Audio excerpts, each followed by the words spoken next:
Welcome to Talk Dirt to Me, where two farmers shatter myths and take on the top issues facing America's farmers. Here's your hosts, Logan and Bobby Lee. What's up, everybody? Yeah, it's good to be back. Feels like it's been a while. It does, man. It was like almost like a vacation last week. Yeah, I mean, it was literally a vacation. I say a vacation. It was a family trip. Yeah. So y'all dodged so no one else got the flu. No, my daughter had the flu like 4 or 5 days before we left, but then she was fine. None of the rest of us came down with it. But my son and my mother-in-law both had altitude sickness while we were there. Oh, damn, really?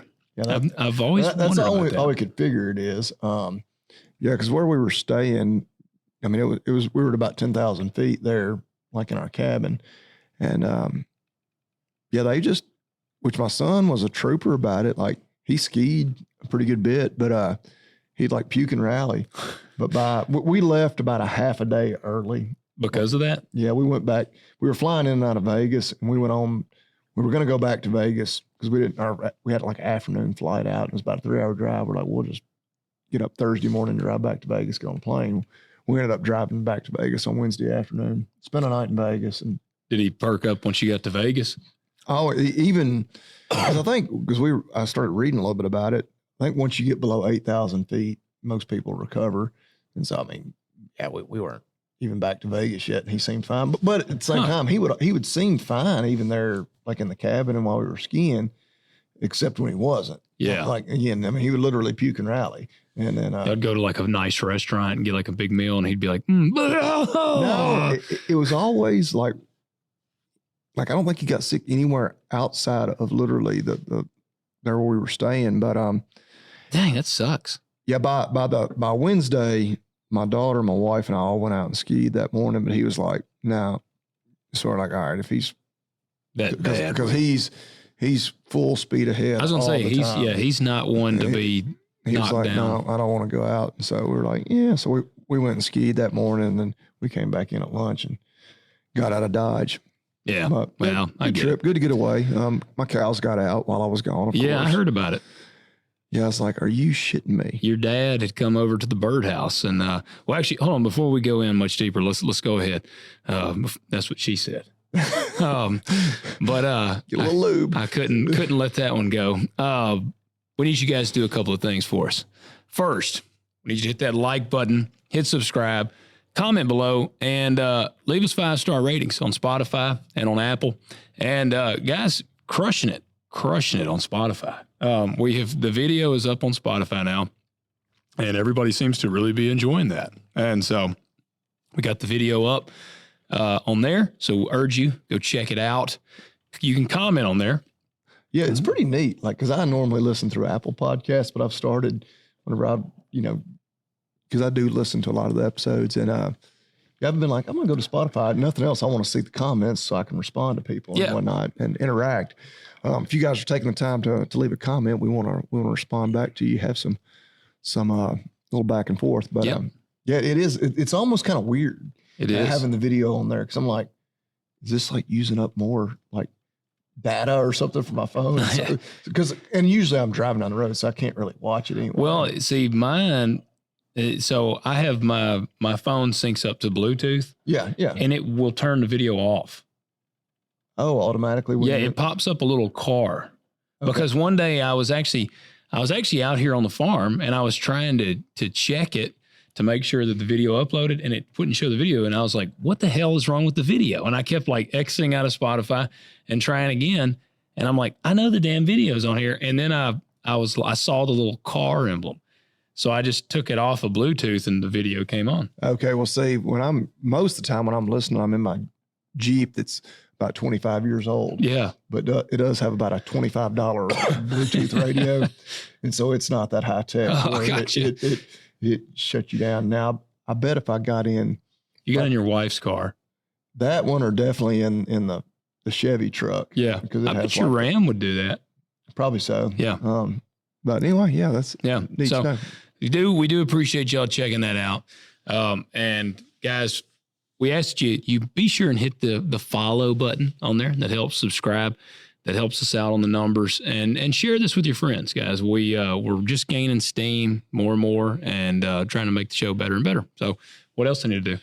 Y'all check out agzaga.com. They're running all kinds of specials right now. I mean, they're always got a special going on something. I believe saw with their bale spears were on special here recently, but doesn't matter what you get, it's always on special. When you use that discount code TALKDIRT20, $20 off a $50 minimum order and free shipping.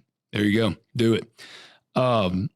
Yeah. So I heard all about your cows. I was in the birdhouse, and your dad came in, and he was like, well, Bobby Lee and them go out of town, and I done had to get cows back in twice. Well, he said, I almost called you the other day because he said they had cows out. That was a little bit of a stretch. He said, I didn't even find some of them or something. He was like, I don't even know where they went. Well, the second day, I have not had a phone call about cows being out in about 5 months. And literally, we left at like noon on Sunday. It's Monday. It may have been close to noon here because we were just starting to ski there. Well, we were only an hour behind. We were in Utah. It was weird because when we got back to Vegas, you went through another time zone.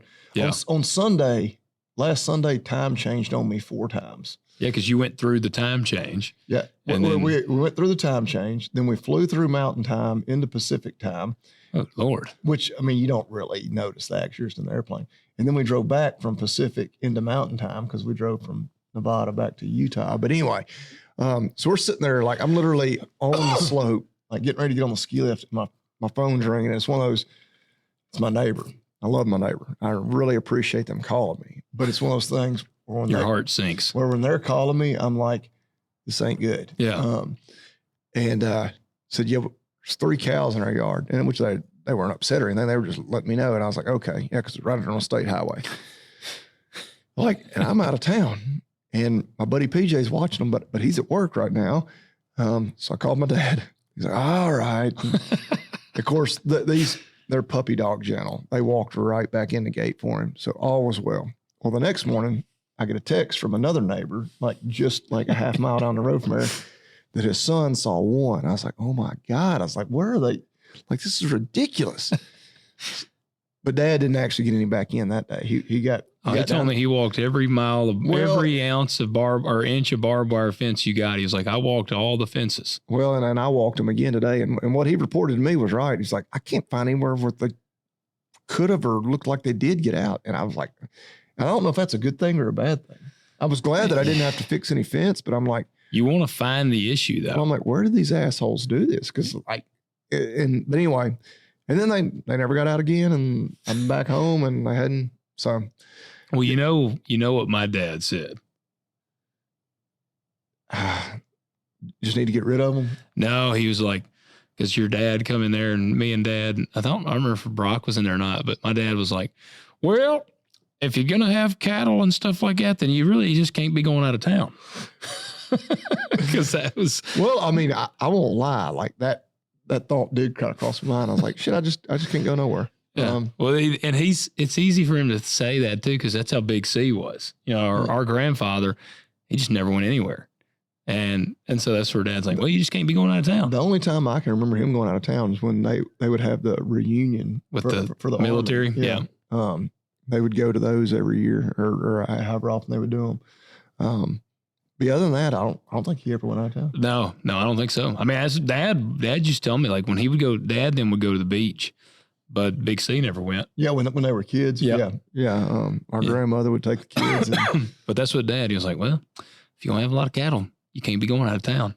Well, and it kind of made me, because my operation's just not big enough for me to have somebody like a full-time hired man.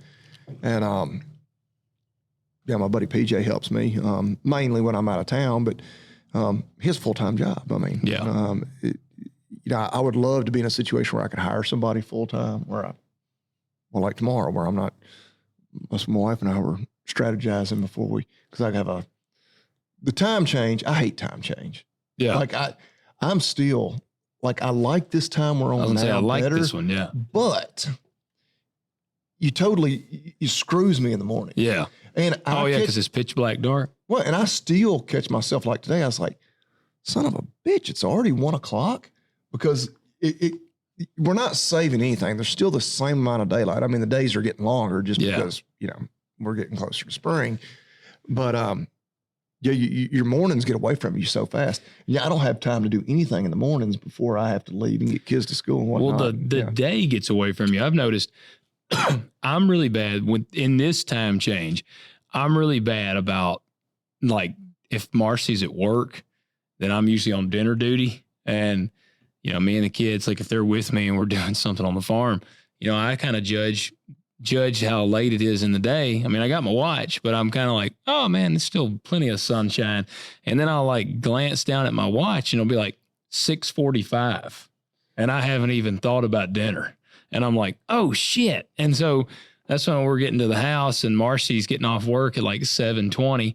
She's coming home from Memphis and she's like, what are you doing? I'm like, oh, we're cooking, getting dinner, eating it or something. She's like, you're just now eating. I'm like, well, yeah, we just got in. Like, I mean, so the day gets away from it. I love it because I love it when it stays light later in the day.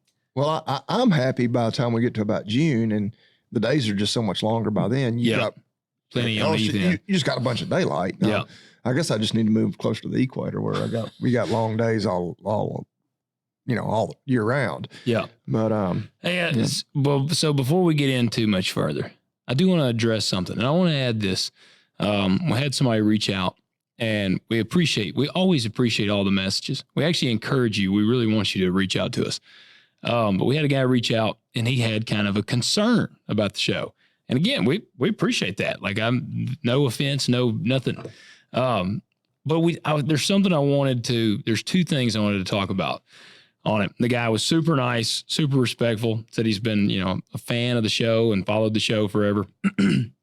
But he it was bothered by our homophobic slurs. And I told Bobby Lee about it, and I was like, homophobic? I'm like, I don't, what's homophobic? Hell, I'm like, I don't think I'm not homophobic. Bobby Lee's not homophobic. I do not give a damn. I don't give a damn. And that's kind of the thing. I was like, and I feel like we emphasize this if we make a joke. We're like, we don't give a shit what anybody does. Two consenting adults, whatever you do in the privacy of your own home. Like, it's what I've always said. Like, if a dude wants to dress up like a dog and prance around in his yard and pretend to be a dog. And apparently people do that shit. Apparently they do. The furries. The furries, yeah. If they want to do that, I don't give a damn. Just don't come over and shit in my yard. Yeah. Like, and that's how I feel about it. So like, I don't care. When we say jokes like, man, that's gay. So was he mad about us? Yeah. Using gay, and I'm sure faggot and stuff like that. But I'm thinking like, man, I say retarded, and I've got a good friend that has a mentally handicapped child, and he uses retarded more than anybody, not in reference to his kid.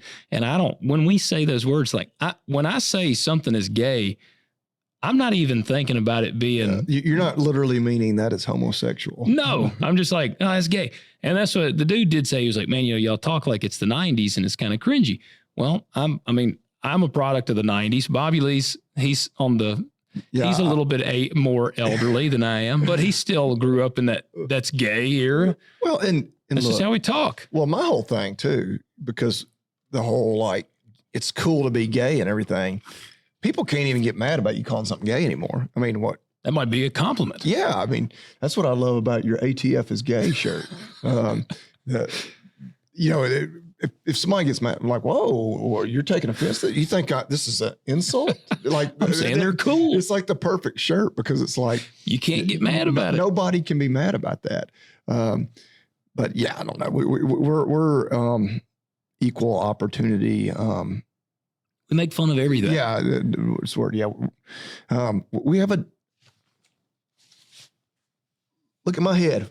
We have, if you're watching on Spotify or YouTube, we literally made a shirt making fun of my hairdo. The Skullet Tee. It is available on our website. Yes. Check it out. Talkdirtpodcast.com. Yes. I make fun of my short friends. I have a friend that's short and bald. He gets made fun of a whole lot. Yes. At least I'm tall. Yeah, whatever. Well, and again, the dude was super nice. And if you're listening, man, I'm not picking on you. I'm trying to just honestly wanted to emphasize a little more. We're not a show for somebody easily offended. No. And I think we're finally seeing culture shift back to that, where people are like, look, that's the whole bullshit of the last 10, 15 years. Like, we're going back to the 90s. Yes. You know, where that's how I feel about it. And here's the deal. Like, honestly, if you are like triggered by the things we say or do on the show, like, there's a lot of other shows out there. Yeah. And We're not trying to be for everybody. No. If you're trying to make content for everybody, you're not making content for anybody. no. But I do want to also say, if you have tuned into this show from day one, please do show us some love on that like button and the subscribe and following, because guys, we put a lot of effort into this. Like Bobby Lee went out of town last week. We had planned ahead. We had recorded an episode early. I mean, man, we got this nice studio. Like, there's a lot that goes into this. And so, don't, I don't know just help us out a little bit there. But we just wanted to put that out there as, look, there is no part of me that's afraid of gay people, or doesn't like them or whatever. I mean, and again, it doesn't even matter, but I have friends, family, coworkers. Like, Bobby Lee's tried it a time or two. That's the only way to know if you are or aren't, right? That's right. That's right. Yeah. No. So, but I will say, we're not going to apologize for anything we say on the show. I mean, unless we're legitimately wrong. Like, if we were straight up wrong, yeah, then I'm okay with acknowledging that I'm wrong. But on like a word that I use, man, nah. I figure if I've yet to ever be wrong that I know of. If when that day comes, I'll probably admit it. Nah, I'm just kidding. I'm wrong all the time. I had to. My wife and kids were making fun of me. I messed up. I won't give the whole story at the airport and whatnot, and made some bad decisions. And I was like, I made 3 mistakes right there. So my son, and then like a day later, I screwed something else up. He's like, that's 4 mistakes. Oh, he was keeping count, man. He was keeping count. Yeah. He was supposed to do a journal like while we were gone, I guess, for like a school project. And he was keeping so up he was with you. journaling about my dad did every this. mistake that I made on our trip out of town. He bought some cocaine from an undercover police officer in the airport. Mistake number 1. I mean, when you're in Vegas, that kind of thing can happen. It can. But no, guys, we do appreciate. We've got a ride or die audience, and that's what we've always wanted. And we ain't changing on you folks, and y'all don't change on us. Yep. Before we get in, we got some definitely some ag things going on that's kind of breaking in. But I got a question I wanted to ask you. I was like, all right, this would be something that's been on my mind lately. No particular order. I'm going to pose a question to you, and then I'll answer it after you. Okay. Top 5 action films of all time. Oh man. Yep. No particular order. I'm not asking you to make it 1 through 5. And this is like, oh, I know it's a tough question. Out of nowhere. It did, but look, I if it makes you feel any better, I have not dwelled on this question. So like, I'm top 5 action films. Yeah, like if you got to, let's say Willis he's 16. Your wife and him are going out of town. And it's you and him. You're going to have a dude's weekend. You're going to cook some chili cheese dogs, and you're going to sit down and it's like, we're going to have a freaking 5-movie marathon, and it's going to be the most badass action films that I can throw your way. What are you going for? So action. Yep. I guess now let's stick with action on this one. Yeah. And so, I don't know. Some of the films that immediately come to mind.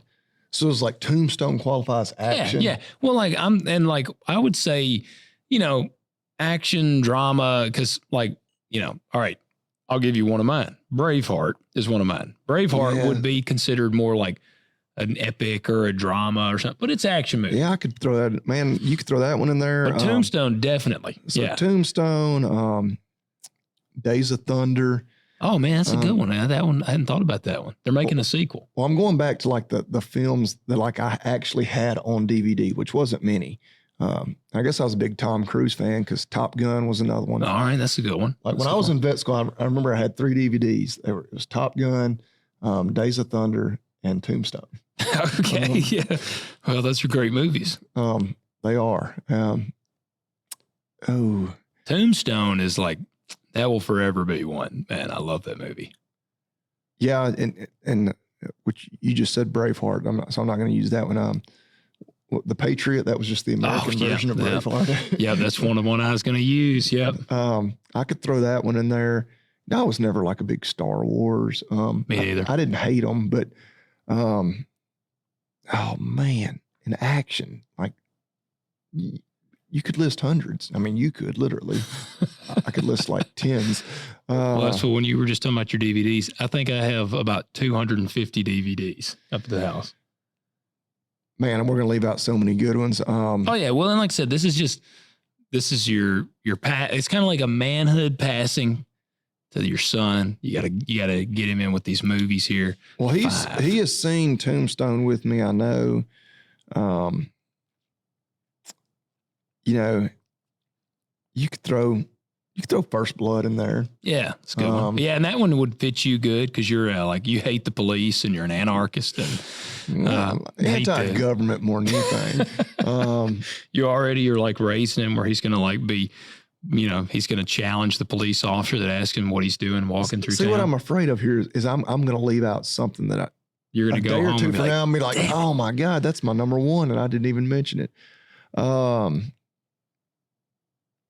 I guess what is that for?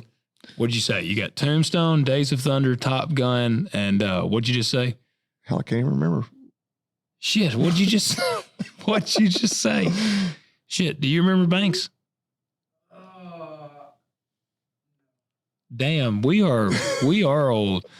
What did you just say? I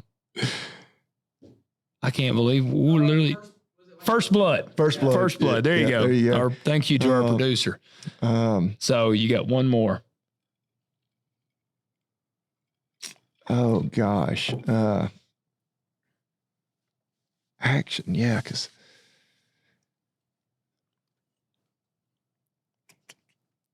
I don't know. You go ahead. I'm going to come back and I won't name any of the ones you're going to name. All right. Well, like I said, I've given one, Braveheart. Yeah. I've already shown my children that one.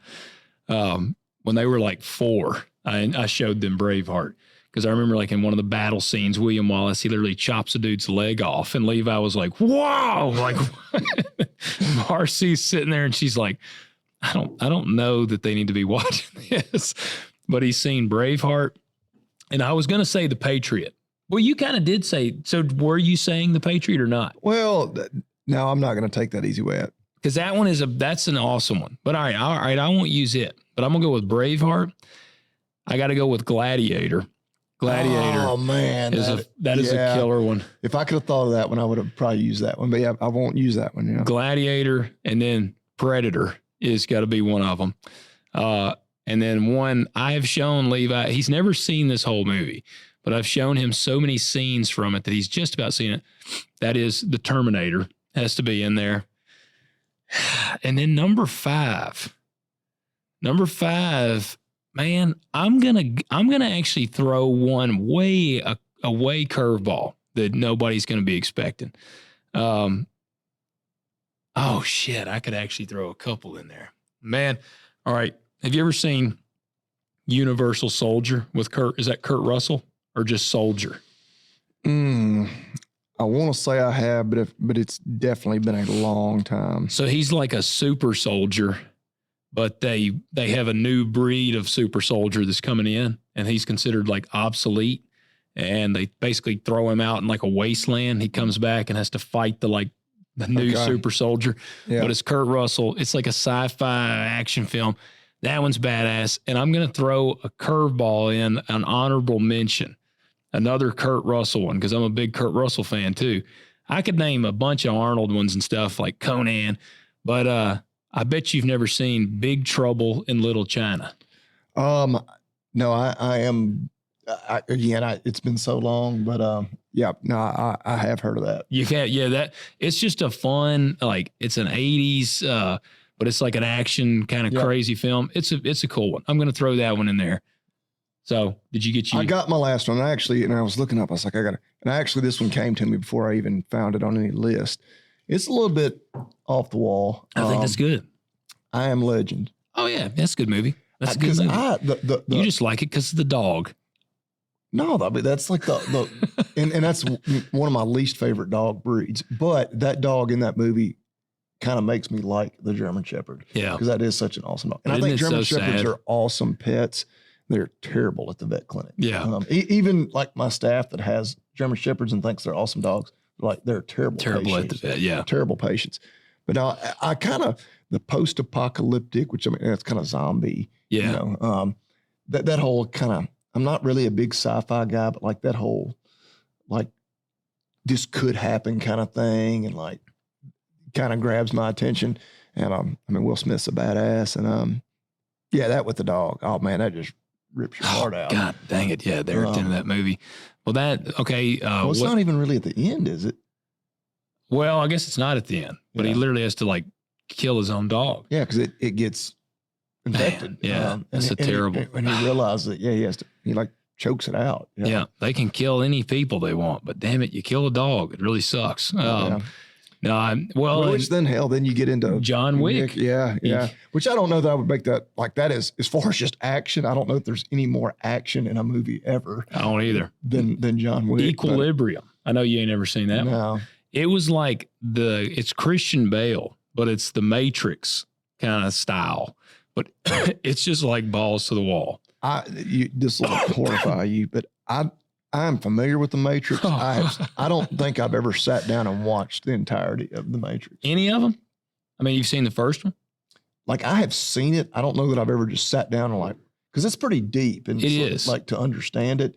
And I'm familiar with all the the viral scenes where he's dodging the bullets. Some guys really nerd out into the Matrix. I mean, I really liked it. I'm a Keanu Reeves fan. But Speed, Point Break, man. I mean, like, there's a lot of them. Speed is a great movie. Yeah, it is. So, I mean, we could talk movies all freaking night. But I was like, that was on my mind. I'm like, top 5. It's just hard to say top 5, but just 5, like almost passing the torch. Yeah, if you had said just like comedies, I think I could have quickly come up with like, because those are 5 that I really like. If I really sat down and made a list, they might not would be my top 5. Well, I if know. I really got to look at them and like, oh damn, I forgot that. Predator and the Terminator, and honestly, Commando, all 3 would be. I was an Arnold junkie. I could have told you those were 3. Top 5. Yeah. Levi, like I said, he's right at. I was actually talking to Brock that helps us today or yesterday. We were talking about movies. I remember how it came up, and I told him that I'm pretty sure Sarah Connor's boobs, and I couldn't remember if it was Road Trip or if we just had that conversation. Yeah, but I still don't remember. I said, man, I can't remember if it was Sarah Connor's boobs or the chicken Road Trip's boobs. They were the first ones I ever saw in a movie. Yeah, and he was like, I don't remember seeing a girl's boobs in the Terminator, and I was like, oh yeah, Sarah Connor. So, yeah, you definitely doing Road Trip. You definitely do in Road Trip. Yeah, there's not the explicit nudity. The language is really the only thing that's kind of stopped me from being able to show Levi the Terminator. Yeah. I showed him Commando, and I could like sit down. I could write the screenplay for Commando if someone asked me to for memory. So like we watched Commando, and I would just hit mute, and like I like knew when the words were coming. I bet you could even find like the version that like maybe made like for TV like, or something, like the TBS version where that'd be they good. Still see like hell and damn, but nothing beyond that. I just love it, man. And those movies, man, I love them. I love some old Sylvester Stallone, but like one of the best parts, like in Commando. Have you seen Commando? No. Oh man, you need to watch. I mean, I say that it's such an old movie. I may have seen it, but it's just a fun movie. Yeah. Like that was back when they would have those like hilarious one-liners, and like Arnold. He's on this airplane in Commando, and this guy is basically, they've essentially like kidnapped him. And he's like very much, he's like the retired badass from the military, and he doesn't want to be messed with, but his daughter gets kidnapped. So he's thrust back into action. And he gets on this airplane, and it's this big black guy that's like kind of like his guard to make sure that he goes where they want him to. He's a bad guy. And Arnold is... They're sitting beside each other in the airplane, and Arnold like leans up, and then he just thrusts his elbow back and hits the dude in the nose, like knocks him unconscious, and grabs his head and just breaks his neck on the airplane. And he puts a hat on the dude's head, and the little flight attendant comes by, And Arnold like props a pillow up and props him up. And he says, please don't disturb my friend. He's dead tired. And like she walks off. I love that. I love the like cheesy one-liners. Yeah, that's pretty cheesy. It is. Dead tired. So, you gonna go support the strike? The JBS strike. Yeah, that's kind of the biggest thing, man, going on right now. Like, well, and it has been. They've been talking about that strike for a month, which kind of helped in a way because the threat of the strike actually had more impact on the cattle market over the last month than when the strike actually happened. Because the market had already dipped a couple times just as they were building up to it. It's because, again, I'm saying it here all the time. I listen to Corbett Wall 5 days a week on the Feeder Flash. And so he's been talking about it again for like the last month and was going to come. It was really like it's debatable. And one of the rumors is that like JBS was kind of like wanting them to strike because right now the Packers are not making a lot of money. Yeah. Their margins have gotten pretty thin just because cattle prices are so high. And so if there was ever a time to be a strike, like I don't know that the workers have a whole lot of leverage right now. Yeah. Because now them shutting that plant down has tightened up shackle space for, availability for cattle to be killed. And so, yeah, it had a negative effect on the market. JBS has a lot of plants. Like, it's not like this is their only plant. I think they actually even, because the strike started this week on Monday. Yep. I think they actually shut the plant down last week for like some maintenance, even though they knew they were going to be shut down this week anyway. And so, I don't know if they truly didn't care or they're just using this like, okay, we needed that plant to go dark for a little while anyway so we could update some things. Well, I'll tell you, it was, but so it is some of the, well, man, JBS is trying to jump in on us. I did kind of get to look in a little bit of research on this because I was like, I'm just curious. So this is actually the first walkout at a U.S. beef slaughterhouse since 1985. Do you know what that beef house was? Back in 85? Yep. It was in Minnesota. No, I mean, was it a JBS plant? It was Hormel. Hormel. Yep. Back in Hormel. I don't even know when JBS officially became. I don't either.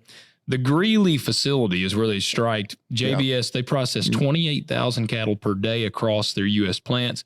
This one facility, it says, is about 5,000 to 6,000 animals per day. Yeah, so it's a pretty good chunk of their total, but it actually says it's the largest slaughter-ready cattle plant in the U.S. But a lot of these plants aren't running at capacity, so because there's just supplies of cattle are that tight. So if they were really making good money, they could. And again, I don't have exact statistics here, but they could probably just get those other plants that hadn't been running at full capacity up to capacity. They could just divert cattle to them and still be across the board slaughtering as many cattle as they were. Well, see, and if cattle, if the cattle prices dipped enough, I guarantee you they would, because they'd be like, oh yeah, now we're it's like when Tyson had the fire at the Holcomb, Kansas plant, and that plant was shut down for months. Hell, Tyson made, and all the meat packers, more money. It ended up benefiting them because it tanked the cattle prices so much that, they even though they had one plant down, they picked up the slack elsewhere and were making more money than they ever had been. Yeah. Well, they had been amping up, because I was kind of reading like what led up to this. And it said the union has accused JBS of increasing production line speeds. They were doing 390 cattle per hour, and they had bumped it up to 420 cattle per hour.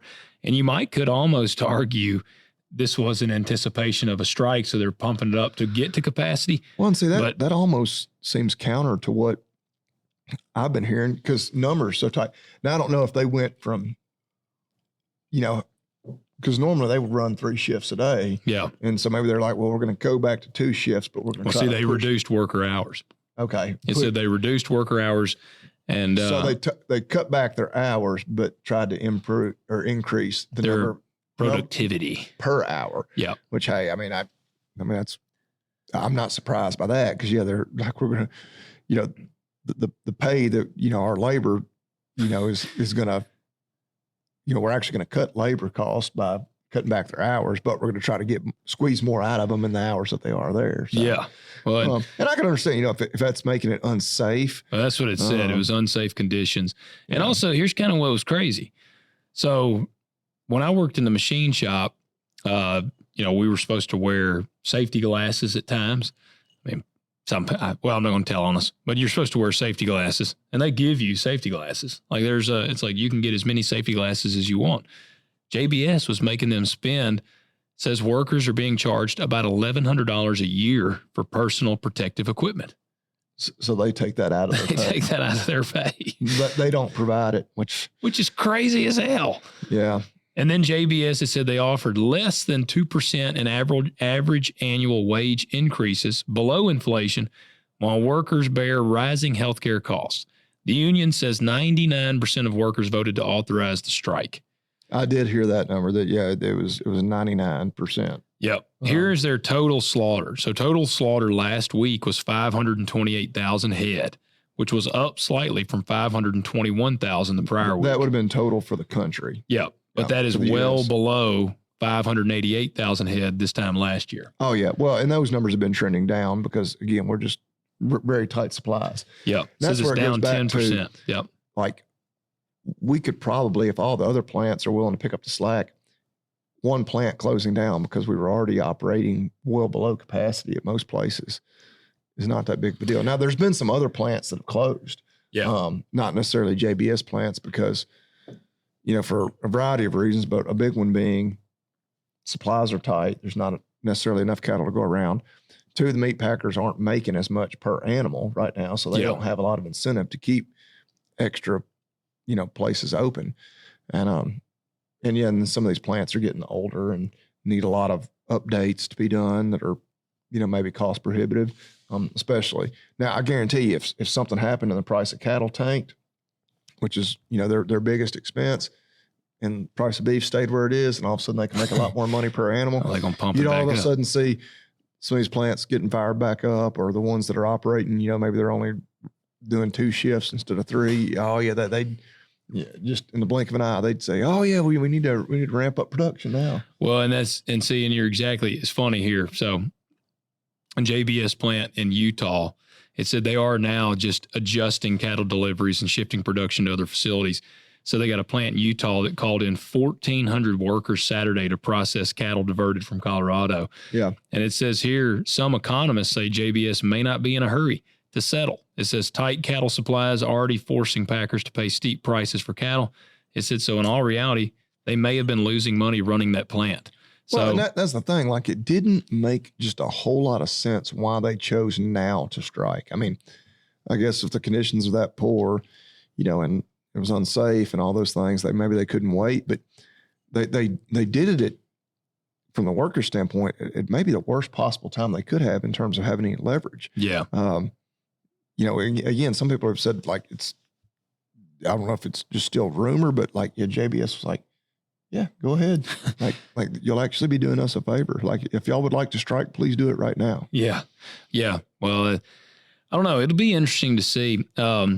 We did, those cattle that sold, my calf, I think I told you my calf brought like, what'd he weigh? 440 pounds. Yep. And, hell, he brought over 4 something a pound. Yeah. And then dad couldn't get over.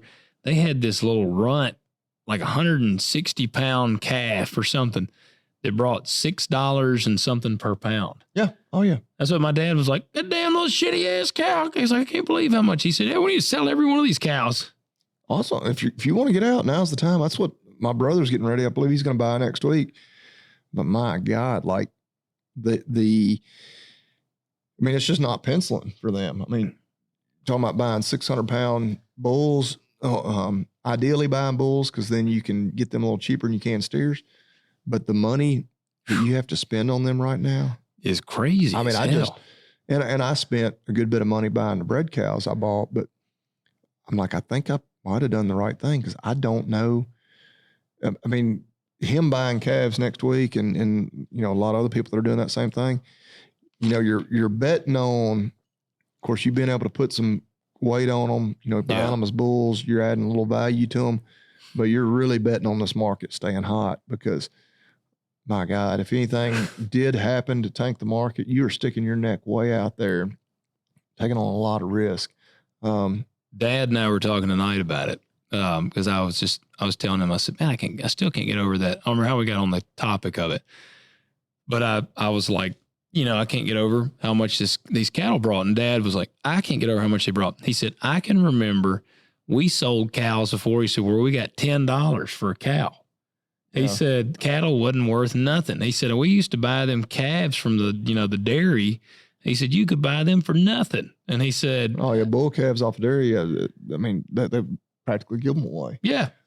He's like, man, we had cattle. He said, there was times when the prices was so bad. We just were like, hell, we just keep them. Anyone sell them. Oh yeah. I know that they blame some of the bad blood amongst, the cow herd and that, prices are so bad. There's some years they just kept every single heifer. They're like, we're not going to give them away. And they kept them and bred them, and some that didn't have good disposition, but they were too stubborn to sell them, to not make any money.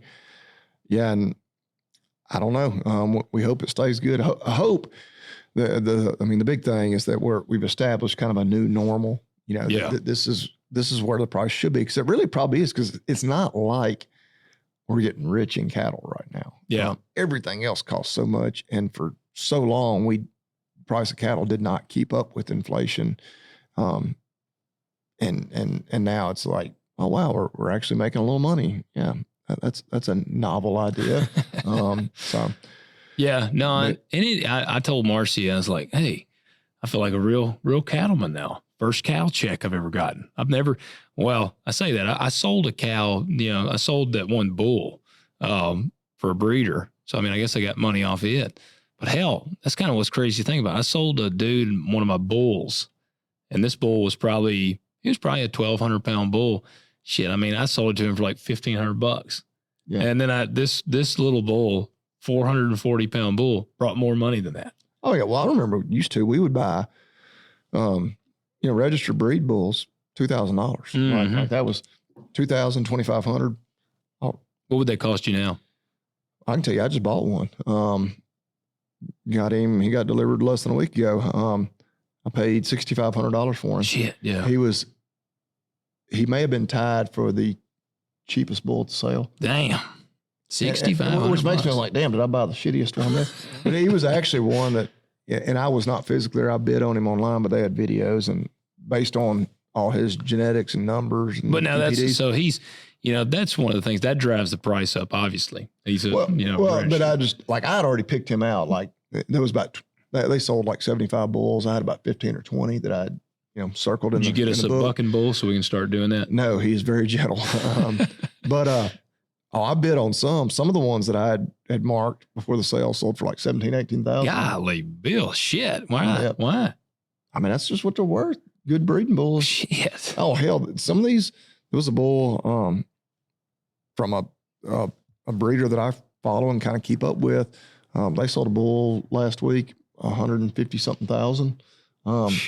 Damn. I don't know what the sale average was. You think I can get that for dipstick over there? That's a bull that they're going to sell semen off of and do all kinds of stuff like that. Well, I'll get you to come collect the semen and we'll sell it. Yeah. Well, if he's worth that much, I'd say just go ahead and sell him. What is, so the one thing we did notice, obviously the bigger they got, the less per pound you got. Oh yeah. So what's a 1,300 pound bull? What would he bring? Bull? Yeah. Not a whole lot. Does he need to be a steer? Yeah, and at that size around here, you're not going to see a lot of 1,300 pound steers around here because that typically is not where you're going to sell like live cattle for slaughter. Yeah, because they're getting them up. Which in dipstick, he's 1,800 pounds. He's probably 1,000 pounds. But he's still a bull. Yeah, I've left his gonads intact. Which he's got a calf out there. So he's going to be sold as like a kill bull, like anybody that has a bull that they're not breeding with anymore. Yeah. And so I can tell you what bulls brought at one of our local auctions this week, like kill bulls, not like 600 pounders. Oh, so $1.80 a pound. Damn, that's crazy. Anywhere like, I mean, and there's some bulls that averaged 18.80 that brought over $2 a pound. Yeah. But yeah, when you look at that. But that's wild. See, then he would actually bring almost the same as a 440-pound calf. Oh, yeah. Wow, shit, that's crazy. Damn. Well, Do math. He's better as a little breeder. Yeah, because I mean, well, that's pretty good. Just that bulls is better, like, but he ain't 1,880 pounds, right? But I'm just big mature bulls. Like those are bulls that have been breeding bulls for somebody that they're, moving on from them. Yeah, I mean, they're bringing $4,000 across the scales. Yeah, like so now he's a baldy. Is that gonna hurt him? No, like because he's just like at that size, they're probably not going to cut him. He's just going straight for hamburger somewhere. Yeah, poor fella. Poor dipstick. But yeah, unless you got other plans for him, I would get rid of him right now. Well, he's a pretty good. He's actually made a pretty good calf. Yeah, I mean he likes to get it on, and he had him a good calf out there that's turned into a pretty good. She's still a calf, but I got a 400-pound calf out there off of him with old Annabelle. Yeah, I can't get rid of them. My wife and kids have named them all. Oh, it's Annabelle and Dipstick and Biscuit. You're going to get rid of them one day, one way or another. You might as well get some money. Well, you might be surprised. Oh, what was our last one? Loretta. Loretta was the one she had gotten real bad. I think she had gotten leukemia, and she had gotten real bony. And our dads were selling the load, and they basically could catch Loretta. And your dad asked me, he was like, do you want to sell your cow out here? She looks terrible. And I was like, I really need to. And I asked Marcy. Loretta was Marcy's first bottle calf. And she loved Loretta. And Loretta was like, we would drive out there in the pasture, and she would literally come up to you and you could pet her. And so Marcy was like, I don't want you to sell Loretta. I said, she's going to die. Hell, I was like, we ought to get some money for her. She's like going to die. And I said, let's get some money for her at least. She's like, no, you can't sell Loretta. I'll be damned. We didn't sell her. She died like 2 weeks later. So I was like, oh man. And your dad was like, you probably get $1,500 for her. But she turned into dust. Yeah. To dust she returned. But yeah, man, I'll tell you, cattle prices are just damn crazy as hell. Like I got to figuring up, I don't have a lot of cattle. I just got a few head. I got a few in that little pasture, and then I got a couple out in the big one. Actually, my one mama cow out there in the big pasture, she's about to have another calf. But I got to figure out, even my little herd, I bet I got $25,000 worth of cattle. Yeah. I'm like, man, that's crazy to even think about. Like, I can remember doing financials with like my lender 10 years ago, and my little cattle, it would be like worth $5,000. Yeah. Like nowhere close to today. It's just hard to believe. Oh yeah. Yeah. Yeah. It's a good time to be in. I don't know that it's a good time to get in necessarily. I'm sitting. But I would actually challenge that. I mean, I agree, but at the end of the day, if this is the new norm, then you got to figure out how to get in. Well, right. That's what I was going to say. Yeah. You're hoping we've kind of established like not necessarily a floor, but more or less like, okay, this is where prices should be, hovering right in this range going forward. And yeah, and if that's the case, and of course nobody can predict the future. Yeah, if you can find some cows, to get in. Can you forward contract like we do with grain? Oh, you can do all kinds of crazy stuff. Yeah. LRP is what most people do, the livestock risk protection. Yeah. You can do it on calves that aren't even born yet. Now LRP, is that just set a floor? Pretty much. It's like, I've heard people say it's like buying a put. Okay. But it's insurance. Yeah. And so it is partially subsidized. So the government pays a portion of your premium there. Yeah. Is the premium high? It depends on where you want to set it. If you were to set, so can you establish the price? Could you say like, I want to guarantee a $4 floor? It all depends on exactly where the market is. I have not done one this year because I would always do one because I would borrow $100,000 to buy, a load of calves. Yeah. And so I would set one, to basically cover your expenses. Yeah. Yeah. And, I can see while we're sitting here, I can tell you what you could get one for. Like I say, I don't need my brother will be doing this if he hadn't already here within the next week or two, because again, he's sticking his neck out there, buying some of these calves. And that's usually what we'll do. We won't lock it in like crop insurance. You know, you're not going to lock it in to get like a huge profit, but at least to protect you from a huge loss. Yeah. So yeah, I didn't know how that would work but like aside from insurance, there is ways to like forward contract though on there, like from a marketing or not. You can do all kinds of crazy stuff. I'm not going to sit here and act like I understand all of that. Yeah. By any stretch. Huh. That's interesting. Effective date. And see, so the longer out you want to do it, and the more it'll end up costing you. And so let's say I'm doing this one right now so 26 weeks would be 6 months. Selling them at 800 pounds. Here's a quote. So if you wanted to lock in, well, let me see where the board is today. So feeder cattle prices for today, as we're sitting here on, what's today? Today is the 18th. 18th. Get back. So feeder cattle looks like closed today at 358, 725. Might as well say 359. Okay.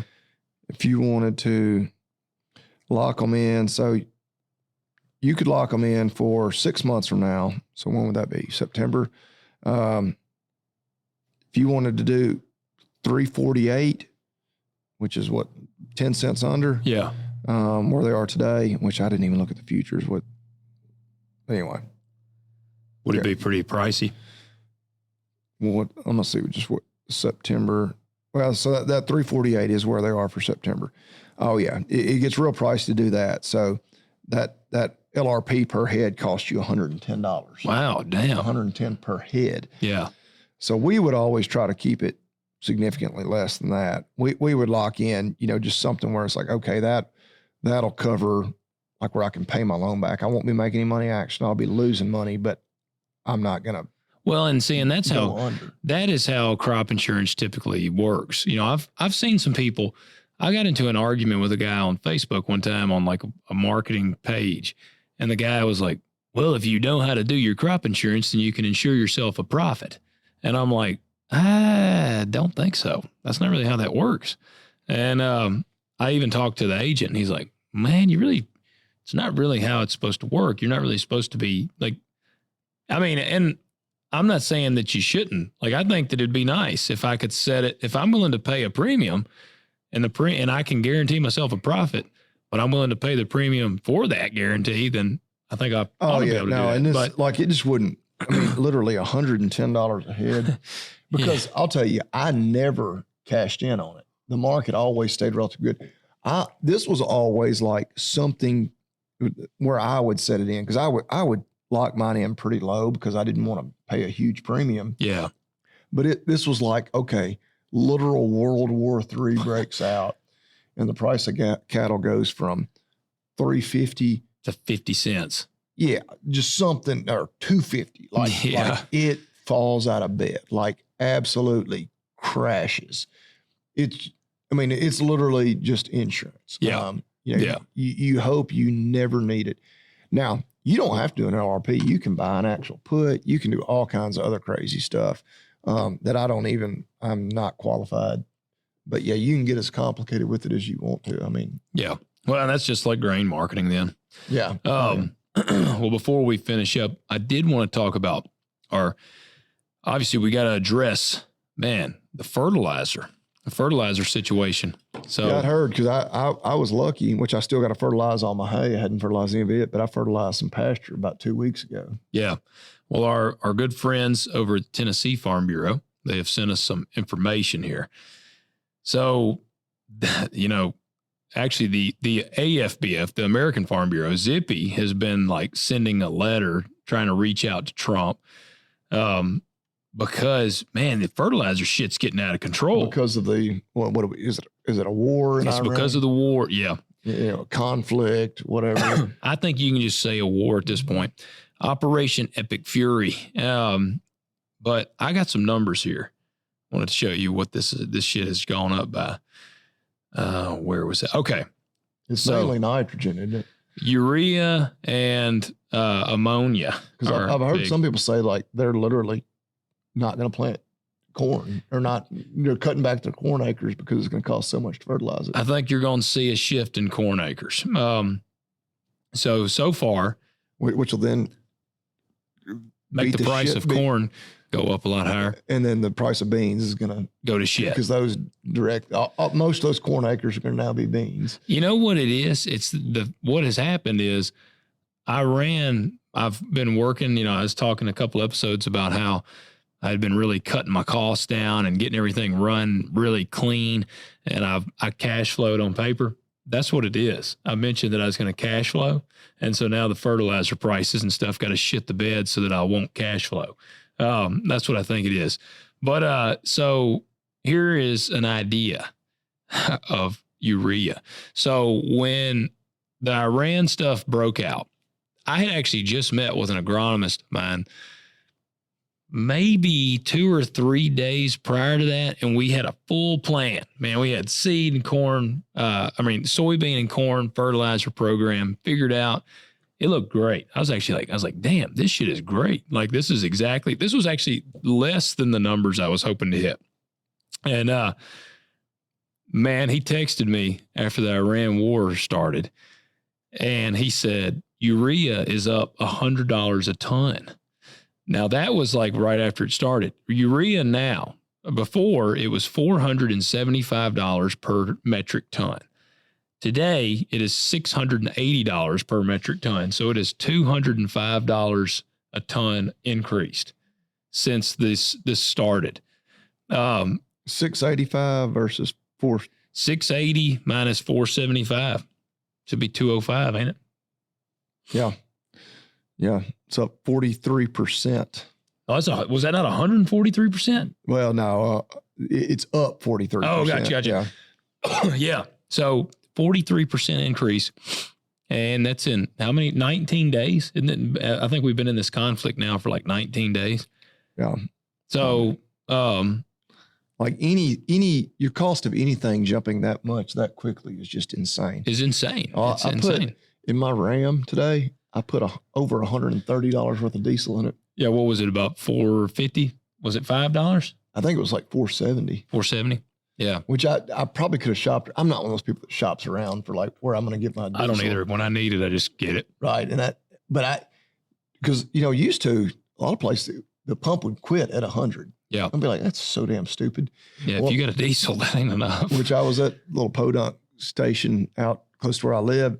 You can't even pay at the pump. And I went inside and I tried to tap to pay. It's like, oh, you can't tap to pay when it's over a certain amount. Which to me, it's like, so I guess they're saying it's less secure or something. I guess maybe. Well, then why the hell do they let you just do the tap to pay anyway? Yeah. So I had to ram the card on in there. Yeah. Well, yeah, it's still gotten crazy. There was a guy actually in this report I was looking at. There's a guy, Todd Littleton. He said he's a farmer in Tennessee. Yeah, I went to Martin with him. Did you? Yeah. Okay, well, he said that he expects to pay $100,000 more for fertilizer this year than last. Yep. Said it'll be a 40% spike from last year. So, yeah, it's that part's not looking great. Now, Farm Bureau, let me get back to their, like I said, I got notes everywhere. So here was the main messages that Zippy is kind of sent to Trump. The military action in Iran is affecting the availability of and prices for critical fertilizers.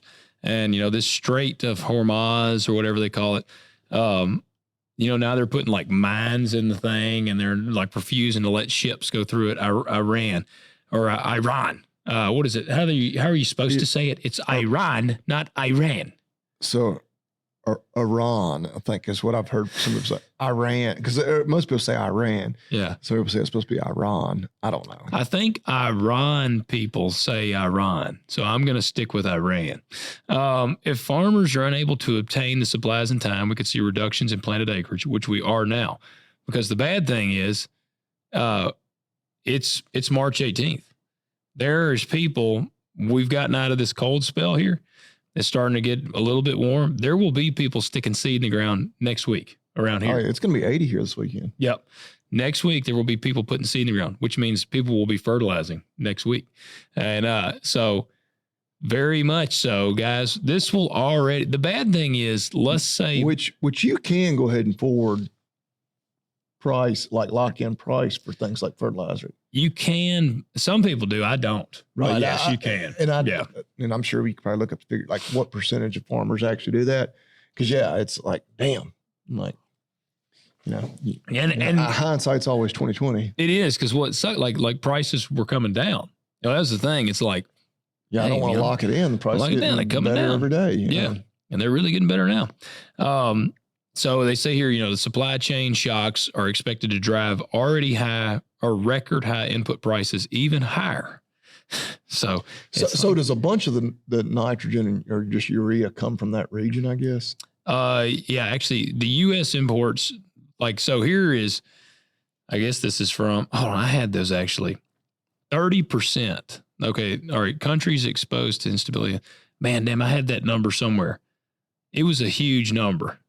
Which is crazy to me that we import our urea from literally the other side of the world. Yeah. It says here, the U.S., here's just some imports. The U.S. imports roughly 97% of potassium, 18% of nitrogen, and 13% of phosphate, which makes America's farmers sensitive to global trade disruptions. The United States typically imports 23% of its fertilizer in March and April. Well, and I know everything, it's a global market for whatever, but I'm like, man, it does kind of blow my mind that, wow, shipping problems literally on the other side of the world affecting the price of our nitrogen that much. Yeah. That ridiculously much. I don't know. No, I'm with you. Well, here's so Farm Bureau. We need more domestic production. We do. Farm Bureau, here is their, they're raising the alarm to the Trump administration, but they're actually making recommendations, which I'm like that. I like, if you're going to, I don't like it when someone just points out a problem without offering a solution. Yeah. So this. Oh yeah. Like in the business world, that's what we tell people, don't, if you're going to come to me with a problem, you better come to me with a solution too. Yes. Yeah. If they're like, we got a client that's really terrible. It's like, I think we should kill them. Have you ever had anybody do that? No, but it's not uncommon for us to fire a client. That's what we call it. Fire a client. Yeah. I mean, we don't do that very often. Thankfully, it would not be good for business. But if somebody's just too big of a problem, they get a letter that says, "We appreciate you doing business with us, for however long, but you're clearly not happy with what we're doing, and we're not going to keep doing that." Oh, really? Let us know where you want your records to be sent. Nice. I mean, that's really rare that we get to that point. But yeah. Nice. Sometimes just you're a pain in our ass. You're not worth it anymore. Well, that's how. I mean, I would say that's how we navigate this podcast. Very much so. Like I said earlier, we're not trying to be for everybody. Oh yeah, no, that's a good way of saying it. Yeah. Yeah. So Farm Bureau, here's their recommendations that they've made to Trump. Number one, utilize the Navy to provide and maintain safe and reliable maritime transit for fertilizer shipments through the strait. Because like I said, now they're putting mines in the strait. So, and again, I don't know how this is all working, because from a lot of the reports that I see, we've essentially decimated their whole military over there.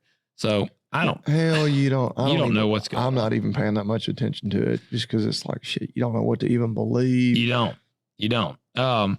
They want to work collaboratively with international partners to maintain open shipping lanes to reduce the risk of delays and supply disruptions.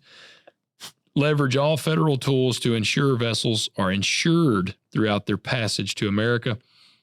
Ensure domestic port, rail, and barge capacity is available to deliver fertilizer inputs to rural America in time for application. See, that's the big one. There's a lot of people that are afraid that we're going to get into this crunch where we're not going to be able to get the fertilizer. It's going to be expensive as hell, and then you're not even going to be able to get it. Yeah. Which is actually an even bigger problem than it being expensive. Improve domestic transportation capacity between U.S. ports. Add sulfur, sulfuric acid, phosphoric acid, anhydrous ammonia, aqua ammonia, and calcium nitrate to applicable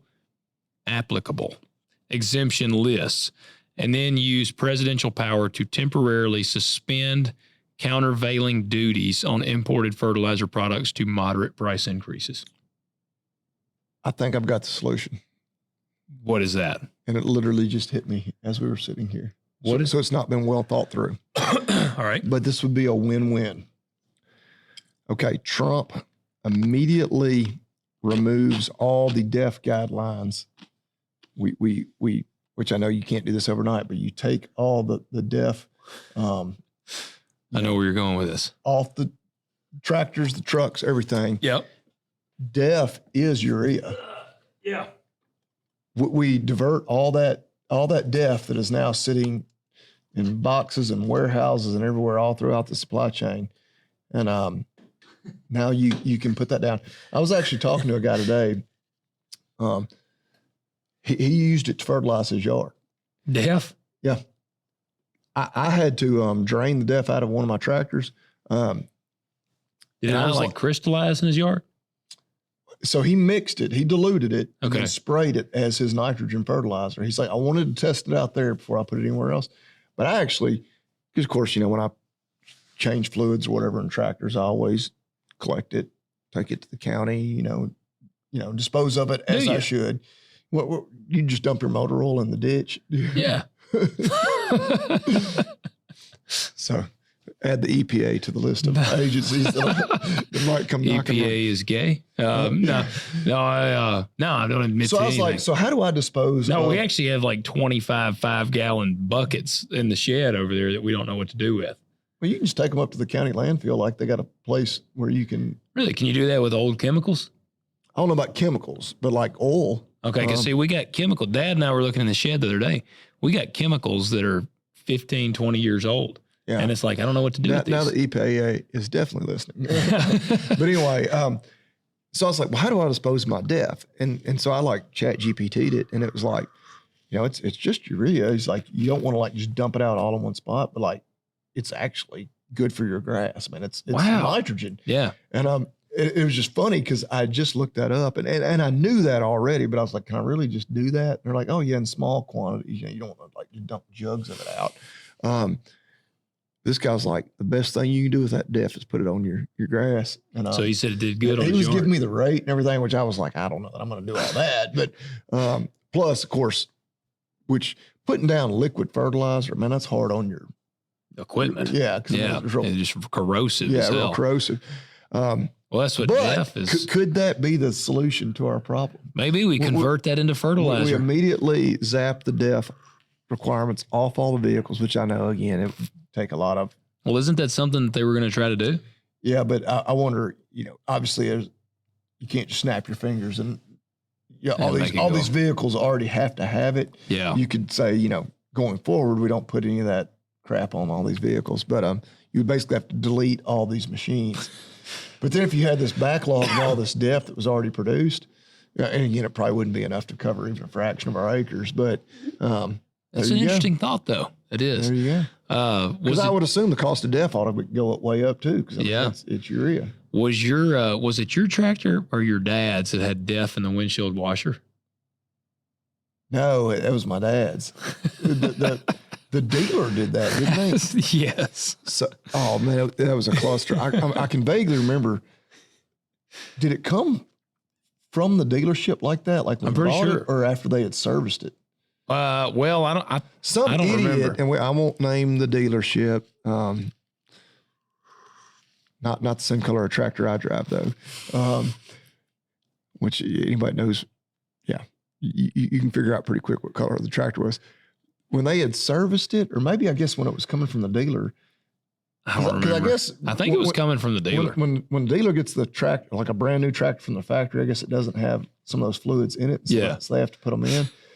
And some idiot there thought that the windshield washer fluid was DEF. Reservoir was where you put DEF. Because it's got a little blue cap on it as well. But still, it's like, dude. Yeah, and he got in there and he got a little dusty or whatever and hit the washer fluid. It started like crystallizing on the window. And he figured out, he's like, that's DEF in the washer fluid. Like, because it even smells like ammonia. Like when you smell it, it smells like ammonia. But I know, because like whenever I spill a little, like putting it in the truck or anything, it crystallizes almost immediately. That's how my combine's wanted. Man, my combine drinks that shit. Like, and that was when I figured out it would crystallize. Well, are you always washing the windshield? Yeah, where I wash the windshield off. Yeah. And I've thought about it. Well, actually, doesn't your urine have a lot of nitrogen in it? Yeah. I wonder if you could just piss in there. Like when I bought it, they're like you need your cow piss. They're like, this ain't nothing but cow piss.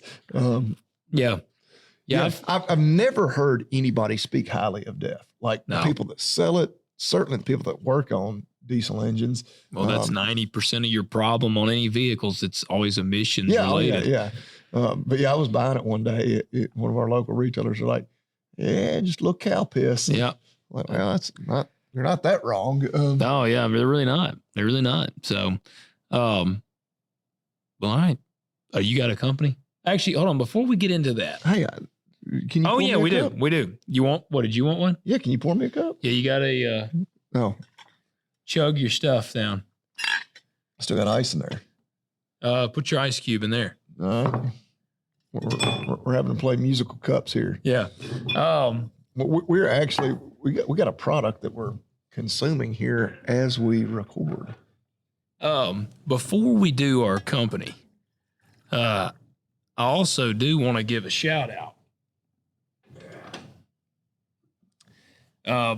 A friend of mine, a guy that I had met several years ago at Winter Strong, we've actually highlighted his company on here. His name's Casey Bard. I used one of his products tonight. There you go. Yeah. The Tactic Calories, man. This stuff is awesome. Excellent seasonings for just dang near anything. Meats, vegetables, whatever. They are awesome. Casey's a super nice guy. I had, like I said, good opportunity to meet him at Winter Strong. Super good dude. Casey had found out, I guess 3 years ago, that he had stage 4 colon cancer. Just totally out of nowhere. Basically went to the doctor for basically like he said his stomach was kind of hurting. He thought he had pulled a muscle. Turned out he had freaking stage 4 colon cancer. He was probably 37, 38 at the time, I think. And he's got 2 young kids and married and all that. Good dude. Been battling cancer. And I mean, man, he's been like battling it. Like Casey he lifts weights. He like changed his diet. Like his mindset, like he's been very like a fighter mentality. And he had shared in there, he's done 70 rounds of chemo. Like dude's been an absolute savage. Unfortunately, he shared today that he was pretty much given the news that, it is his only option left is comfort care, which I mean, essentially is them being like, you're done. Palliative. Yeah. Yeah. You're done. And, which Casey, again, that's not his style. And so he was like, man, he has created a GoFundMe, and this is so that there's a guy, they have found this doctor in, I think he said in Arizona. Casey he was in New York, but they found this doctor in Arizona that's kind of got a whole different route. This is basically his only other option. And he likes the route this doctor's thinking, and he said he's with him. So the problem is his insurance won't cover the treatments. And because it's kind of an alternative approach. That's what it sounds like. And so I know, man, I'll put a link in our episode description to his GoFundMe. He's got started. This is so that they can try to basically pay for the treatments. Again, I'll put a stamp of approval. Casey's a good guy. He's an absolute fighter on this. So if you can, go and donate to his GoFundMe. And if nothing else, man, pray for the guy. Like I said, Casey's in the battle. He's literally in the battle for his life. And I mean, he's been just absolutely killing it. But he said here, like, I knew I hadn't seen a lot from him lately. And he said in the last 8 weeks, said he's lost 45 pounds in 8 weeks. Said that he can't even hardly hold any food down anymore. So things have gotten really grim. So again, check out in the link. I'll put a link to his GoFundMe. If you find it in your heart, then go help out Casey. Yeah. Donate. It's $5 or $500 or something in between. Yeah, anything. Yep. Go help him out. And like I said, at least if nothing else, send up some prayers for him. He's a good guy, and he's in a hell of a battle right now. So, with that said, let me start off with 2 words: made in America. So disappointed you hit the button right. I went ahead and changed it earlier. Yeah. I was like on top of it tonight. Wow. Somebody had commented and was like, Logan, get the right buttons or hit the button right or something. So yeah, we are drinking some fine American coffee here. Farmers Fuel Coffee Company. Yes. If you're watching on any of the video platforms, you can see we have several samples here with us. Yeah, hold that up, Banks. Zoom in, get Bobby Lee on there if you can get the close up on his camera. Can you see the coffee? All right, there you go. Farmers Fuel. We're drinking the decaf. Yeah, because it is about 10:35 p.m. Yeah. So that was a good choice to brew the decaf for us to drink tonight. And it tastes after great. We finished our bourbon. Yeah, after the bourbon. This is a fairly dark. Yeah, that one is a pretty dark roast. The 87. But our buddy Andrew over there at Farmers Fuel sent us several samples. I've already tried out the Rolling Coal. I love the name. As the name would suggest, that's a dark roast. We got the Diesel Drip Dark. We got the Barnyard Brew. They have several others as well. I've been trying it actually for the last few days. But really good stuff. He's up in Minnesota. But one cool thing they do too, they support Farm Rescue. Which are you familiar with Farm Rescue at all? Yeah, like the grain bin stuff. Yep. Well, no, they are more specifically. I think they jump in like if a farm family like has some sort of a crisis. Okay, I thought this is Farm Rescue. What is the thing that goes down into the grain bins? Oh, yeah, for the grain bin. I'm not sure what that company is. Okay, so what is Farm Rescue? Well, I'm here on their website. So they provide planting, haying, harvesting, commodity hauling, and livestock feeding assistance to farm and ranch families who have experienced a major injury, illness, or natural disaster. Oh, cool. So I've seen them kind of on YouTube. Zach, the millennial farmer, does some work with them.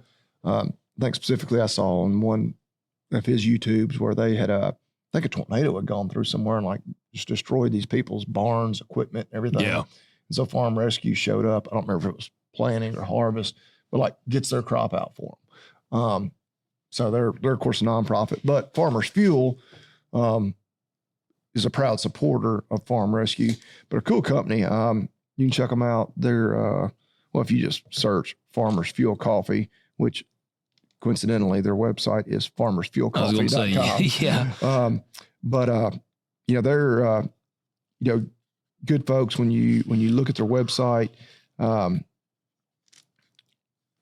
very open in their faith. Like I say, I've had the chance to speak with Andrew directly. Good dude. They're kind of a newer company getting started, but I can personally tell you, the coffee is dang good stuff. It is. You can check it out. Caffeine can hit me in the gonads pretty hard. So I will bust out some decaf from time to time. This is really good decaf. It is really good. And it tastes great, but I'm a dark, but I'm also a sucker for cool marketing and like the names, like Rolling Coal is just a cool name. And then I love even the Barnyard Brew, and it's got the little cow and a pig on there, man.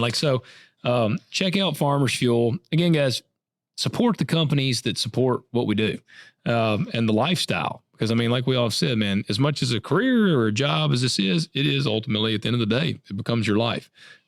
So support these guys. They're doing awesome things. I want to tell you, when you go to order on there, I wonder, do they have like a message box or anything? Well, we have a discount code. Oh, okay. All right. Well, even better. There you go. So you can get 10% off using the discount code Talk Dirt. Hey, that's a good, easy code to remember. Talk Dirt, no space, just Talk Dirt, all one word. 10% off. Go check them out. Good company. Andrew's a good dude, and it's a dang good product. So why wouldn't you? Right there in Minnesota. We have. I know there was the proposal to we're going to trade Minnesota for like Alberta or whatever. So, but thankfully for Andrew's sake, he is still an American. He is still an American. Yes. He's not a Canadian yet. We'll hold on to you there, Andrew. Good luck. Godspeed in Minnesota. Yeah. You're getting outnumbered. Yeah. Your kid has plenty of daycare options up there. Yeah, here there's a lot of vacant buildings. Or they don't, but there's a lot of daycare. If you ever want a side job or a side stream of cash, apparently you just open a Somali daycare. Yeah, I don't know make. why I got into the coffee business. Yeah, you can just open a daycare. Yeah. Make all kinds of cash. Yeah. Anyway, no. In all seriousness, he's up there fighting a good fight. One of the good ones still left in Minnesota. That's right. We appreciate y'all at Farmers Fuel. And guys, check them out. Use our code. Also, we want you to hit that like button, hit subscribe. Hey, look, we put this content out. We don't miss no days. We stay on it for you. Give us a little love. That's really good. It is really good. I mean, like I said, it's done got cool enough where I can actually really drink it. It's really good. Yeah. At our new high-tech studio here, we got a coffee maker right there. So, right within arm's reach. So show us some love. Leave us 5-star ratings, Spotify, Apple, anywhere you listen. If you listen on Audible, leave us 5-star ratings, and hit the follow button and hit like, all the things. Leave us a comment. Go to talkdirtpodcast.com. Go to the contact page. Submit your questions to us on there. We got some questions to get to. We'll get to them maybe next week. We do have a really badass guest coming in a couple of weeks. Yep. And looking forward to showing that episode with you guys. And what else do you need to do? Y'all check out agzaga.com. TalkDirt20 is the discount code there. That'll be $20 off a $50 minimum order and free shipping. Yeah, I don't know if Belknap wrap price is going to do the same thing Fertilizer did, but you don't want to wait too long. Yeah. I can tell you this, you're not going to beat their prices at agzaga.com, and the price probably ain't going to get any cheaper 2 or 3 months from now. So go ahead and order it now. Do it. Use that discount code. Do it. All right, guys. We'll catch you next week. You've been listening to Talk Dirt to Me with your hosts, Logan and Bobby Lee. If you enjoyed this episode, we ask that you subscribe and leave a review. And we'll catch you next time.